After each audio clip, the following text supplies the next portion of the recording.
Hey, Knoptop here, and there's no card in this camera. This is a camera that won't focus. There it is. This is a, what is this? This is the Switchpod, and if you're not familiar with this, check the description of this video. You can learn all about it. I want to talk about my experience with the Switchpod. It's been a few years, and I've had some time on it, and I thought this would be a great opportunity to share with you the goods and bads, the things that I found useful for this, and just my experience with it. Yes, it's still holding up. This was a Kickstarter project that I invested in a few years ago, and it sat in a box mostly because I realized I'm not a vlogger, so what do I need to do this for? I don't. And I couldn't find any use for it because mostly when I film myself, the camera's on a tripod like it is now. This has been marketed towards vlogging, but what I found was I've finally got use out of it filming other people. And you can see right here, I'll just get into it. This is why. Low handle, stability. And right now it's closed. It's got a little magnet that holds it together. I wanted to do that cool, let me do it cool. That thing opens up and you can kind of hold it like a shoulder rig. And if you're familiar with this channel, I've shared shoulder rigs, PVC rigs, and all kinds of stuff from back in the day. This thing has taken the place of all those things. And I have it equipped right now with a Joby Gorillapod ball head because standard issue, the Switchpod does not come with a ball head, which I think is a big flaw in my opinion, but we'll get into that later. But for now, you can see here with that ball head in there, it gives you all kinds of versatility. And I even found recently, I was trying to recreate this and use it as a shoulder rig. And by putting that little handle like that, now it's a little close for my face right here, but with an external monitor, this could totally work, right? And even getting low angles like that. So it does have some great versatility. I'm shooting with a A6500 Sony and a big old lens, the 18-105 Sony lens. The major reason I had to switch to the Switchpod was because of the weight. If you're familiar with the Joby Gorillapods, they're not ideal for heavy cameras. Shooting videos for Peter Schriepel, this is how we would do it. Gorillapod on the bottom, all folded up like this, and we would just film. If you've had any experience with Gorillapod, you probably know what this is. This is that one ball joint that always seems to break on every one of these things. This is a small camera, lightweight, small lens. This is ideal for this Joby Gorillapod. This is actually probably maximum weight for this thing. Once I started using this setup with a larger lens, a little bit more weight, the tripod just completely fell apart and it didn't work. So I had to switch over to the Switchpod. I took off the ball head, stuck it on here, and now the Switchpod is, in my opinion, one of the most useful handheld rig setups that you can have. And specifically for shooting DIY stuff, this is really nice. So filming other people or filming yourself, if you have a workbench or a table, this thing can set on it. It can totally handle the weight of this thing tilted down like this. It's made out of aluminum. It's got a little magnet down here that keeps the feet together. And whoa. This little video I shot recently with Peter Schriepel, we shot off this giant rocket, and I wanted to show this so you could see. It's a low resolution, but you can see the idea here. I hold the camera like this, and the handle is used sometimes, but for the most part, it's usually just on the camera to give some lower stability.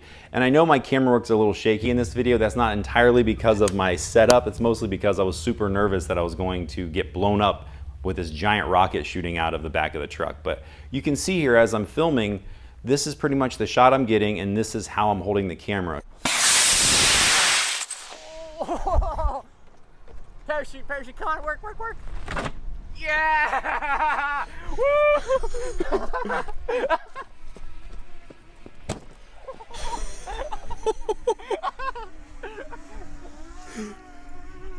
Success! That's typically how I'm filming with this, and I'm getting the most use out of it. Now, the cool thing about this, unlike an actual dedicated shoulder rig, I can just give this over to the person on camera, whether it's Peter or whoever is using it.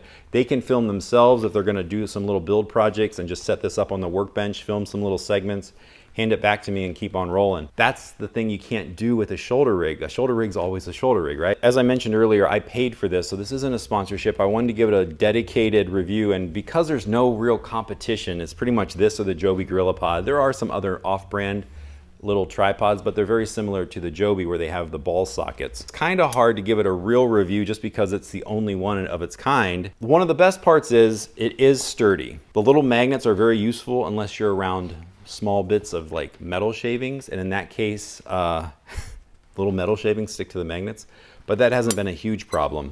It doesn't come standard with a ball head, which I think it's a little overpriced for not having that. Something that I noticed, a lot of influencers on YouTube that got some of these sent out to them, they were talking a big talk about these things, especially for vlogging.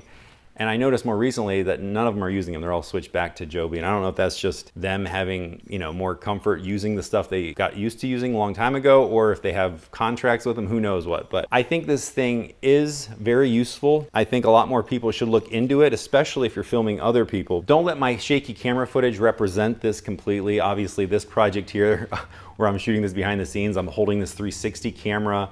I'm filming this rocket shoot out of the back of a truck. It was pretty unique. You can see in this footage here, this is stuff I shot with the same setup and it looks very steady. Same camera setup and everything. Very cool, right?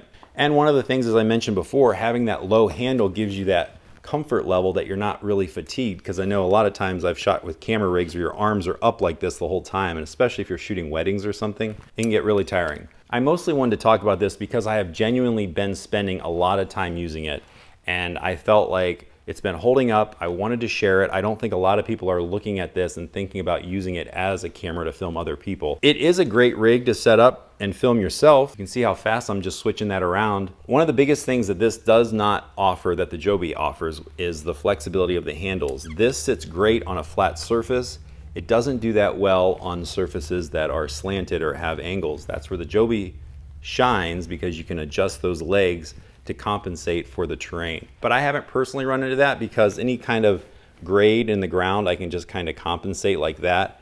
And if it's not flat enough, I just go somewhere else. That's just how that works. So there is a couple things that the Joby Gorillapod does offer. The Joby lets you wrap this thing around tree limbs or branches or logs or whatever, however you want to use it. I didn't want to go too much into the side-by-side comparison to the two. I just wanted to show you a little bit about my use with this Switchpod, the fact that I paid for it and I'm finally feeling like I'm getting my money's worth out of it. I think it still is a little high priced, but it looks like it's going to hold up for a long time. So after a couple more years, I'll check back in, give you the update, and so by then I'll definitely have this thing to where I feel if it's still working and I'm still using it, this will totally have paid for itself. Something to think about, especially if you're a DIY or a maker channel, this is probably the simplest setup that you can have, especially if you want to have a secure setup for your camera gear, because as you start investing in more expensive camera gear, you start seeing on top of that Joby Gorillapod and it's like, ooh, is it worth, right?